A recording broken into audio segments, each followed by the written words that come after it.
Hey guys, check out Fusion CBD. Check them out at FusionCBDProducts.com or hit them up on the Instagram. Or guys, put in our code FIGHT2020. That's FIGHT2020 for 20% off your full order. Guys, check them out, FusionCBDProducts.com.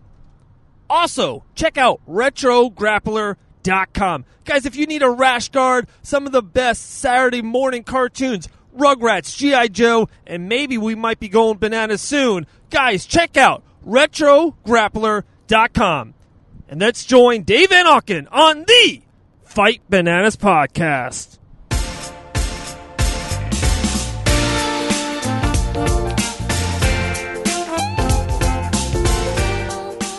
Hey, what's up, guys? This is Dave Van Auken. Happy UFC 251 in the books. There we go. Fight Island is real. Oh, man, it was awesome. It was a good time. It was fun. It's one of those things when Rose Namajunas and Jan kind of steal the show before the co-main and then the main. But, hey, it is what it is. A great night of fights. A lot of new superstars were born. How about that light heavyweight in the prelim? Yair Prozenk. He was awesome. Gosh, future stud. Love that kid. But talking about loving some kids, here we go. We got a bantamweight superstar, one of the best amateur bantamweight fighters on this goddamn planet, Cameron Sandoval. He's going to be main eventing Island Fight 63, less than 2 weeks, July 25th, Pensacola, Florida. We cannot wait. We are hearing a ton of buzz of Sandoval. We're going to talk to Cameron about just main eventing Island Fight 63. What's next for him? When will he want to turn pro? How about the bantamweight? There is a new champ with Peter Yan and so much more. Guys, let's go absolutely bananas with Cameron Sandoval.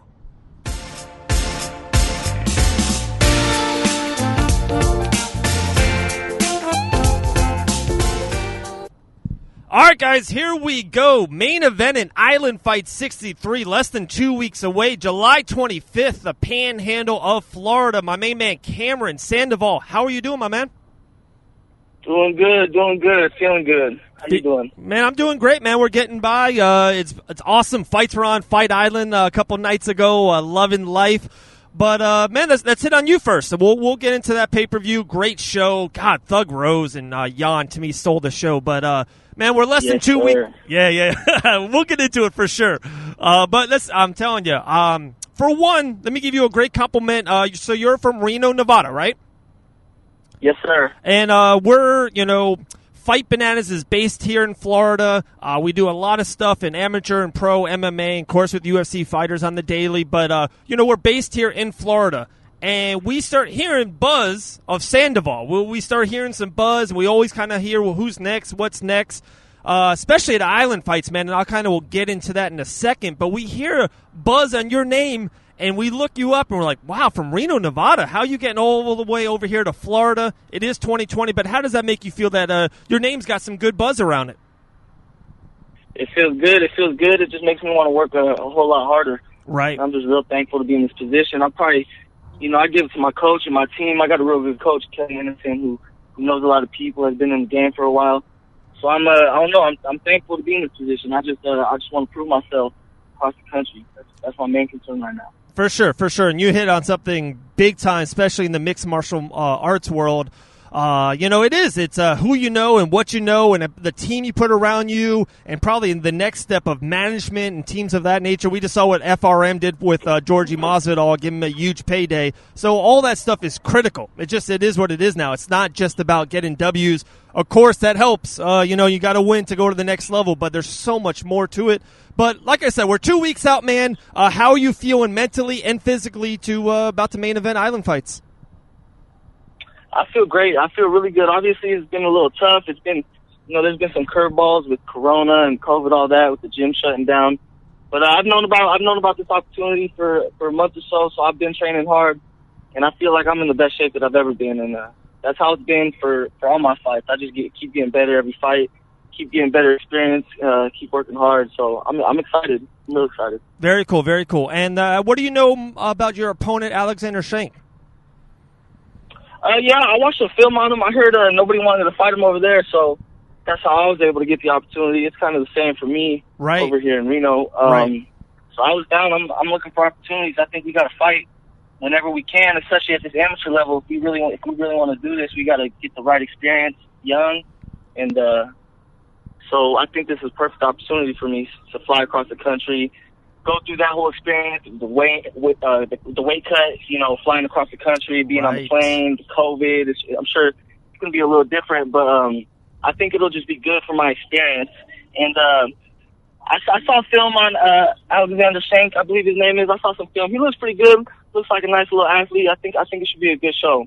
Oh, absolutely. And Cameron, the couple things you said I absolutely love. For one, in the amateur level, you're 100% right. You guys should try to fight the best striking guy, a southpaw, a wrestler, a jiu-jitsu guy.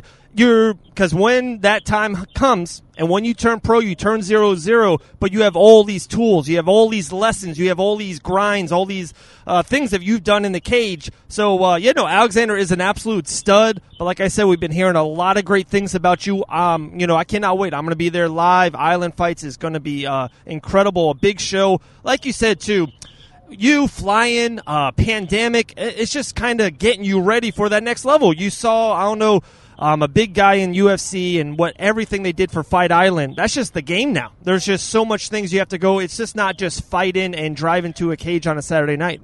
There's so much more that goes into it. So I think these are great lessons for you going forward in one day for you in the big leagues. Yes, sir. I agree. Absolutely. Okay, so Island Fight 63. And I don't know how much you've known of the organization or the company, but I go to almost all their shows, especially in the last couple of years, right?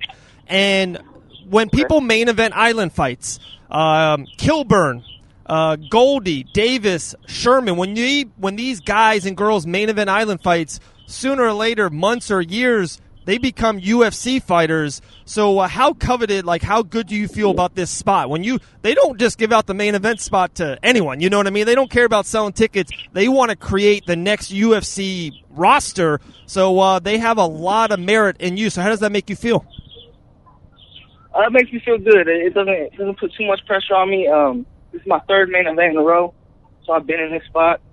It's probably going to be a little more comfortable for me because I'm not going to have any family or friends or anybody like that in the crowd. I don't even know if there is going to be a crowd, so I'm not too worried about that. But like you said about the future of the UFC, that's the plan, and that should be all amateurs' plan. So if being the main event is what it takes to get your name out there and have a good performance on the main event, then that's what we got to do. That should be the plan for everybody. In our position right now. Right, absolutely. And talking about that, what is kind of the game plan? What's the blueprint? What do you see yourself doing in the next 6 months? Hopefully, if fights really get back to going, that's what it seems like it's doing. Is there any plans for you to turn pro or when to turn pro? Yeah, the time is coming. The time's coming. Maybe in a year or two. It like I said, it all depends on the experience. So, right. If I go out here and knock out Shanko in the first round, and in 30 seconds.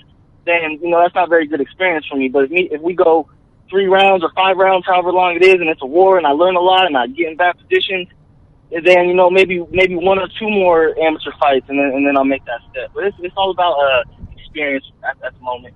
Right. And so everyone here listening with Island Fights, what can they expect? Because there are going to be fans. There's going to be a lot of high-end people there. I know a couple management groups that are going to be underneath that building that night. So what can people expect from Cameron Sandoval that July 25th, main event Island Fight 63?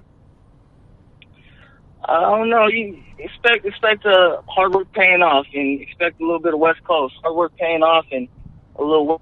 Have a smile on my face. I'm really thankful for the opportunity. So, I don't know. Just expect a show. Expect a real good show. Okay, I cannot wait.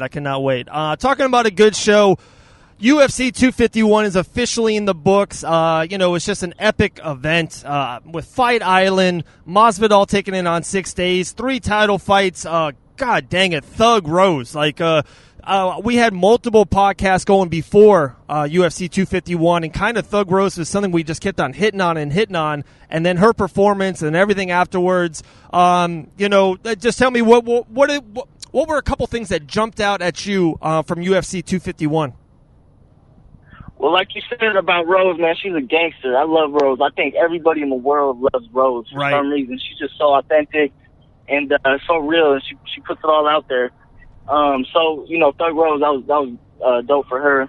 All the fights were pretty good. I lost some money on some bets though. I was betting all the underdogs last night, so that was a little bit of a downfall. But my man, it was a good card. It was a good card. Cameron Usman is an absolute monster. That's all I got to say. Usman, yeah. Just looking at his physique, he's an absolute monster. But then, like he's just a workhorse in the cage, always in your face, putting pressure on you, and. You know, he just stuck Masvidal to the cage. Masvidal, you know, looked a little tired rounds 3, 4, and 5, but, you know, you can't take nothing away from Usman. That man is a monster. No, I agree with you on that. But let me help you out, Cameron. I'm going to give you a little bit of free. This is from me to you, all right? No one else. So here at Fight Bananas, we do. This is the main podcast. I interview fighters or we preview shows and all that stuff. But last 2, 3, 4 months, you know, the banner's getting bigger. So we've been bringing in other podcasts to kind of branch off. You know, we're an oak tree here, and we got big branches branching off. We got one on bare knuckle. We have one on professional wrestling. We got one on boxing, and one of our newest best ones, and I'm telling you, this is one of the best podcasts around.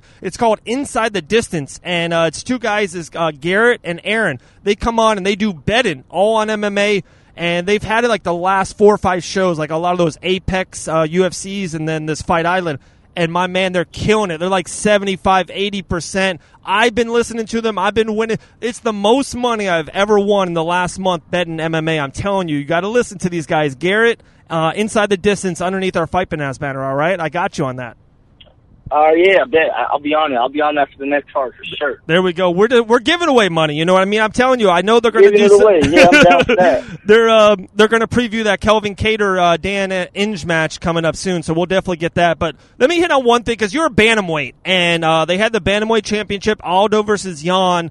Jan just looked amazing. I was very, very impressed. That was the fight out of the whole main card. I wasn't sure. Like, I had Thug and Volkanovski pretty locked in going in. I'm a Masvidal guy. I'm not going to hide that. I was rooting for Masvidal. Yeah. It's tough on 6 days, and I know how damn gangster Usman is, like you said, so much respect to that. But the Jan Aldo, I wasn't sure. But Jan, that's it. He's the best bantamweight fighter to me in the world right now. What do you think? And you're a bantamweight. So when you're watching it, are you watching him as like, man, that's one guy I want to be like one day or want to fight one day? How do you see it through? Actually, yeah, I was really interested in that fight too. That's kind of how I thought it would go. Jan's just a monster.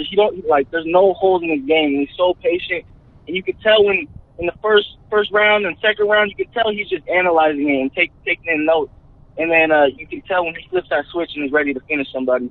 But you know, and all those obviously on the last leg of his career. But yeah, Jan's a stud. I love the fact that he's so disciplined when he's in the cage. Super balanced. Never sloppy, never gets out of position.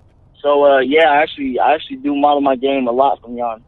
Oh, that's nice. That's nice. That's a good one to model it for sure. He's a stud. I can't wait for what's next. I'm hoping it's Sterling. I'm a big Aljamain Sterling fan, but there's so much talent there. Cody No Love is saying he wants in there.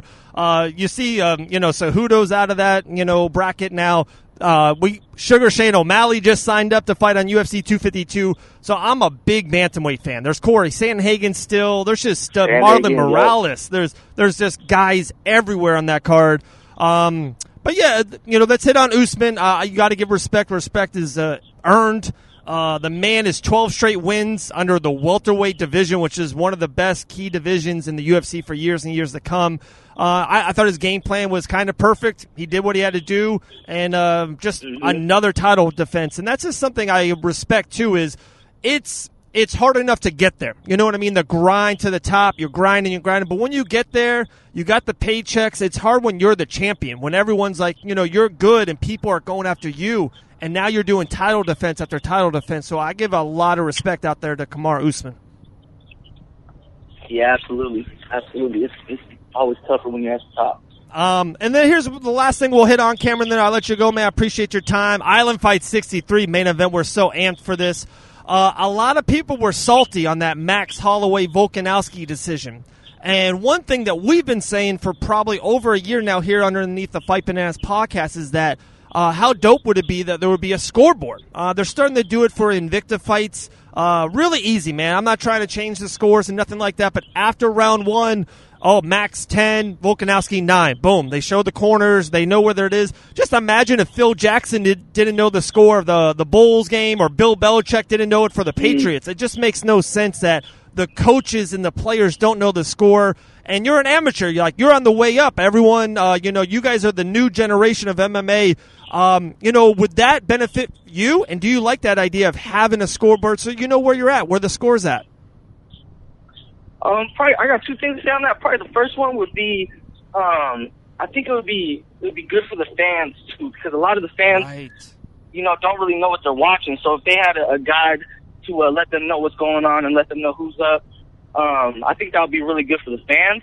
For the fighters, it would be cool. You would see a lot of game plans switch between the rounds in the corners. A lot of game plans would be switching. So you might see someone go all out if they're down. They might go all out, for that last round, which would be exciting to see. But I think what might help for the moment is just get better judges. Of course. To be honest, I personally thought Holloway won. I thought Holloway won the fight, but I'll have to rewatch it. It's all people all see fights different. So I think it starts with the judges, and maybe put a little more pressure on the judges. Oh, for sure. And this is another thing we've been hitting on. Dean Thomas comes on the show a couple times. We big fan of Dean Thomas, and him and I kind of went back and forth. It just makes sense, right, that to judge it, how about guys, fighters, ex-fighters, people that have, how many, let's just go to NFL. There's a ton of quarterbacks in college football. There's only 4, 5, 6 that get drafted to make the league, right?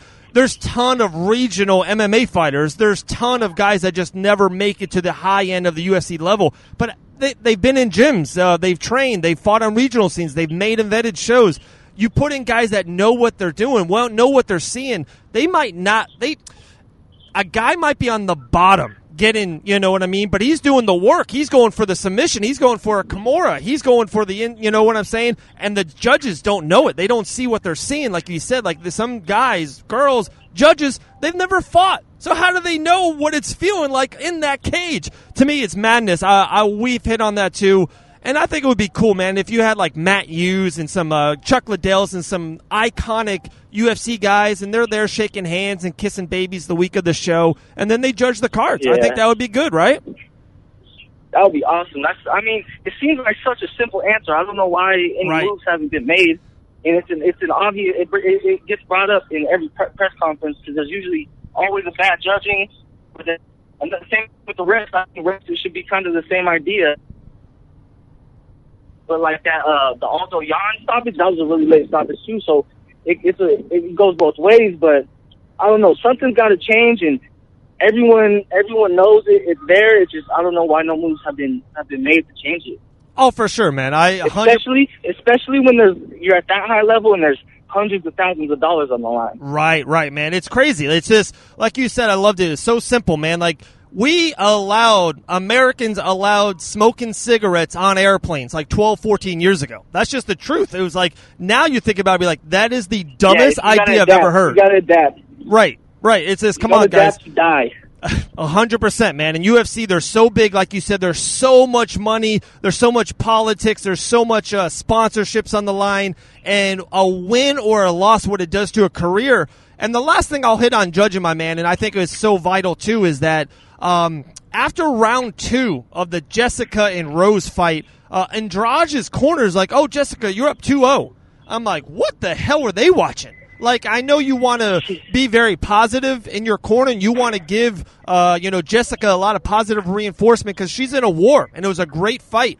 But how can you tell your, your client, how can you tell your fighter, your family right there that you're just plain out lying to them? Right? You want your judge, you want your coach just to be honest with you. If you're not taking down, if you got a bad technique, wouldn't you want your coach to help you with your technique? To me, it's just pretty honest, right? Yeah, I appreciate honesty in my corner at all times. Right. I don't know. I don't know how, maybe the coach knows her a little better and feels that if she was to get on her neck about being down 2-0, she might go backwards instead of go forward. So never know. But that goes back to what you said about having a scoreboard, so where everybody knows it's right there in front of everybody, so there's no questions. Right. The coach, with the judges, coaches don't know what's going on. The fighters don't know what's going on. The fans don't know what's going on. It's literally up in the air when it comes to judging. 100%. That's what I mean. It's like, come on, guys. It's simple. It's easy. A little scoreboard, something there that the fans can see when they come back. But then even just, the judges, real quick, they can, you can have someone. You can have someone that works for the UFC just go, hey, guys, it's 1-1. Hey, Max Holloway, it's 1-1. It's not 2-0 like you think, And then Max Holloway knows maybe to change up his game or maybe be a little bit more aggressive in the fifth, whatever. But my man Cameron, dude. Keep going. No, I was just going to say, man, dude, really impressed with you. We checked out your Instagram page, man. You got a great look. You can communicate. Like I said, you got a lot of buzz in your name. Just keep on getting wins. This is a great fight. Alexander is a stud. You're a stud as well. Bantamweight division. This is going to be a high-end main event. And I can just see both of you guys future UFC stars. So this is really cool to kind of, you guys can kick this in the amateur style. Yes, sir. I appreciate you having me. This is exciting for me and it's exciting for the town. I'm excited for my gym, so I really appreciate it, and I'm excited. Absolutely. Excited to meet y'all. Excited to go down there and get a win for my city. For sure, man. And before you go, and definitely I'll meet you here when you're over here in Pensacola because I'll be up there for Island Fights. Dude, shoot out your Instagram handle. Shoot out your gym, your sponsors, any kind of shout-outs, man. The floor is yours. Take it away. Yeah, I got you. Instagram is Cameron_Sandoval. That's usually all I'm on. Give me a follow on there. Shout out to the Van Run Dry, TMC, CSF. Nevada, that's what it is. Come show what I got. My man, Cameron Sandoval, main event in Island Fights 63, July 25th. Be there, be square. My man, we'll talk to you soon. All righty. Thank you, guys. All right, brother. All right. Bye.